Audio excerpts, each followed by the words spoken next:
السلام علیکم ورحمۃ اللہ وبرکاتہ۔ میرے اس اسلامک چینل کے ناظرین آپ سب کو خوش آمدید و مرحبا کہتا ہوں۔ آج انشاءاللہ عز و جل یہ پڑھوں گا کہ جہنم سے آزادی۔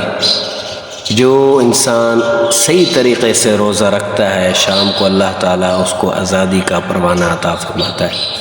یہ حدیث سماعت فرمائیں۔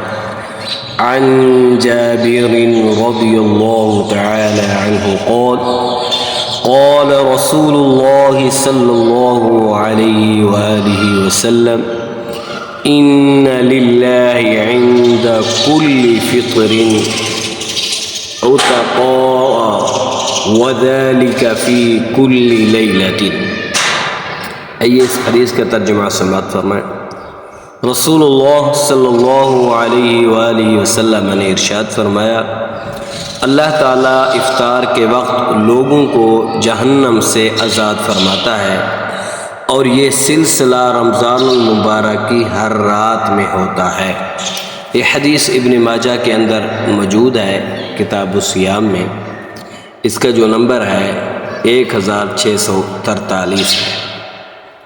جب بندہ مومن پورے اخلاص اور رضا الہی کو ملحوظ خاطر رکھتے ہوئے پورے لوازمات کے ساتھ روزہ رکھتا ہے، ہر قسم کا خیال کرتا ہے، برے نگاہ، برے ہاتھ، برے کام سے، برائی کی طرف جانے سے، جب خیال رکھتا ہے ہر چیز کا تو اللہ تعالیٰ کی رحمت اسے اپنے حصار میں لے لیتی ہے۔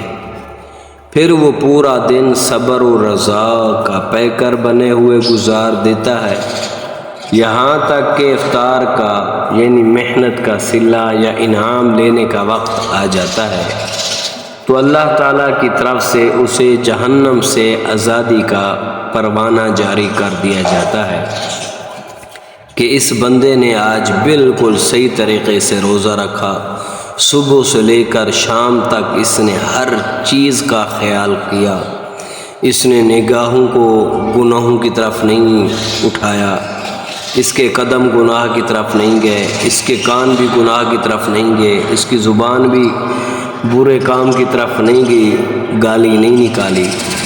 تو اب شام کو جب ٹائم آتا ہے بالکل اس نے آج صحیح طریقے سے روزہ رکھا ہے تو اس کو جہنم سے آزادی کا پروانہ جاری کر دیا جاتا ہے۔